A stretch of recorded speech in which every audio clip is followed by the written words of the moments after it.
চিন্তা করি আমরা বাদ দিয়ে গেল ভাইয়া আরো আন্দোলন বাদ খাওয়ার আইতাম আইতো বা তাকে আসুন মিতালিরা আইও আমার বাড়ি আমি ওলা হাত তুলো মারি বই আরো বই আমি জাফলঙ্গের স্টাফ জাফলঙ্গের স্টাফ এর বাদেও তারা পয়লা বাড়ি মারছে কত বড় রুইলেটা দিয়া কোন বাড়ি মারছে অন্য বাড়ি মারছে এর বাদে 2-3 কে মিলিয়া বাড়ি পালাইছেন বাদে আমি উস্তাদ দেখে গিয়ে আমার রোডে উস্তাদ যখন আইছেন আইলে তাইনতে লাইয়া ওরাইছেন তান্ডেও বাড়ি মনে মারছেন এর বাদে উস্তাদ 2-3 জন আইছেন আইলে তারা আমারে ওরাইয়া নিছে কিন্তু তারা গ্লাস ওই গাড়ির গ্লাস ওই ডেইট মারি বাইরে বাইরে বাতা কি যাইরা খালি কাউন্টার উন্ডার ভাঙ্গিয়া শেষ বুঝছেন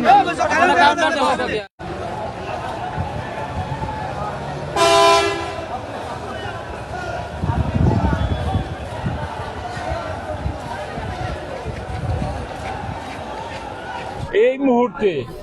শুনলাম যে পরিবহন বাহীদের মধ্যে একটি ভুল বুঝাবুঝিকে কেন্দ্র করে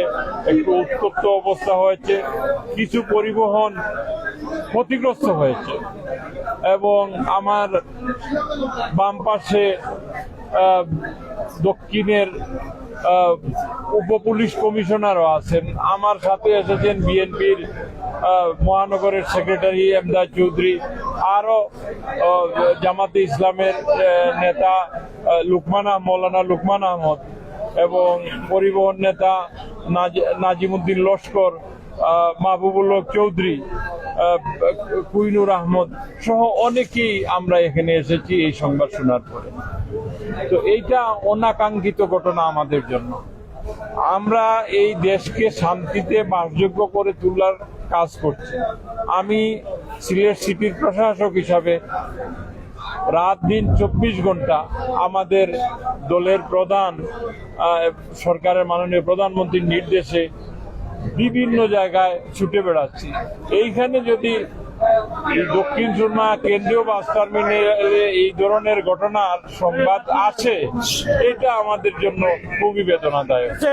আমরা মালিক শ্রমিক প্রধানমন্ত্রীর সম্মানার্থে যা সহযোগিতা করার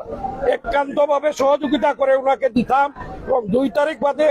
আমাদের মেয়র সাহেব এই বিষয়টা দেখিয়া দিবা। এর আগ পর্যন্ত সব ভাইদের শ্রমিক ভাইদেরকে জুড়াতে অনুরোধ করব, আর যেন ফার্দার কোনো যায় ঝামেলা না করিয়া সিটির মেয়র সাহেবের সম্মানার্থে আমরা সুন্দরভাবে বিচারের আগ পর্যন্ত যে অবস্থানে আছেন গাড়ি পরিচালনা করুকা, যাত্রীদেরকে নিয়ে যাওকা, আর যেন কোনো ধরনের ঝামেলা হয় না। উন্মুক্ত আপনারা এই মুহূর্তে থেকে গাড়িগুলা চালু করুকা। রাস্তা ব্রেকেট আছে টার্মিনালের পূব দিকে যারা দিয়েছেন, আমি শ্রমিক ভাইদেরকে অনুরোধ করব আপনারা ব্রেকেট ক্লিয়ার করিয়া গাড়িগুলা চলাচল করার অনুরোধ জানিয়া বিদায় নিচ্ছি। সবাই বলেছেন যে ওটা 2 তারিখের পরে দেখে দিবেন, অবশ্যই 2 তারিখের পরে দেখে দিবেন, কিন্তু আমি ভবিষ্যতে এই ধরনের ঘটনার জন্য পুনরাবৃত্তি না হয় সে ব্যাপারে